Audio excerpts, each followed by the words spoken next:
Hey, what's up mga kaballers? Maligayang pagbabalik sa aking channel. Halina't pag-usapan natin ang balitang trade ng New York Knicks at ng Golden State Warriors na maaaring gawin bago magsimula ang NBA season. At ang balitang nagyayabang na naman nga daw mga kaballers, si Jaylen Brown sa NBA. Alamin, tara't pag-usapan natin yan dito sa Basketball Hotshots.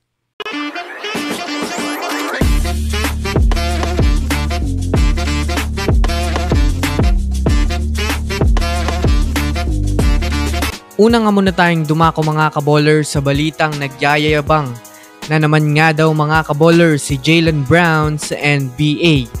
Sa pagkakampiyon nga po mga kaballers ng Boston Celtics ay malamang sa malamang marami na naman nga pong mga fans ng NBA ang napahanga sa kanilang ipinakitang lakas ng nakaraan.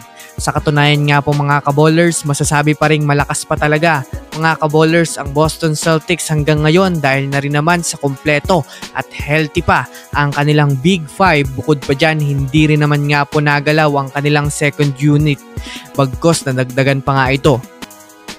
Sa inilabas nga po mga kaballers na pahayag ni Jaylen Brown sa kanyang naging podcast interview, hindi niya pa nga daw mga kaballers nakikita ang team na maaaring tumalo sa kanilang kupunan next season at napapatawa pa nga ito. Kung susumadayan nga natin mga kaballers, medyo mayroong yabang nga talagang halo ang sinabi ni Jaylen Brown sa kanyang naging interview. Ngunit syempre, hindi rin naman nga po mga kaballers siya nakakasiguro dahil na rin naman sa maraming super team ang nabuo sa ngayon na maaaring magpatumba sa kanila next season. Abangan natin ito.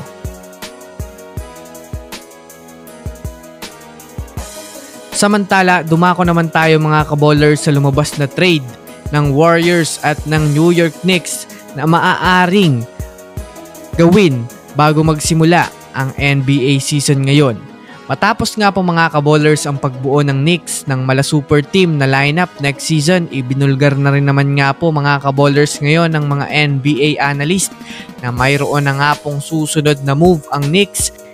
Yan nga po mga kaballers ay ang sunod na pag-trade nila kay Mitchell Robinson. Para nga po sa kaalaman ng lahat, mga kaballers, isa nga po ito sa mga sentro na pinag-aagawan ng mga kupunan dahil na rin sa angking lakas nito sa ilalim ng basket. Well, sa kasalukuyan nga po mga kaballers, dahil sa pagiging available nito mga kaballers sa trade ay itinutulak nga po mga kaballers ang Warriors na kunin itong si Mitchell Robinson. Alam naman nga po natin mga kaballers na may planong bumuo ang Warriors ng magandang future, kaya isa nga ito mga kaballers sa maaaring magdala sa kanila ng malakas na impact sa kanilang front court kung sakaling pumayag sila na kunin ito. Yes mga kaballers, batang-bata na sentro at aggressive sa depensa sa pagtala ng puntos. Dagdag pa dyan mga kaballers, mayroon nga itong lakas na pangangatawan na kayang makipagbalyahan sa ilalim ng basket kontra sa ilang magagaling na sentro. Kaya ano sa tingin nyo mga Warriors fans, worth it nga ba na magsagawa ang Warriors ng trade para sa sentrong ito? I-comment nyo na yan sa ibaba.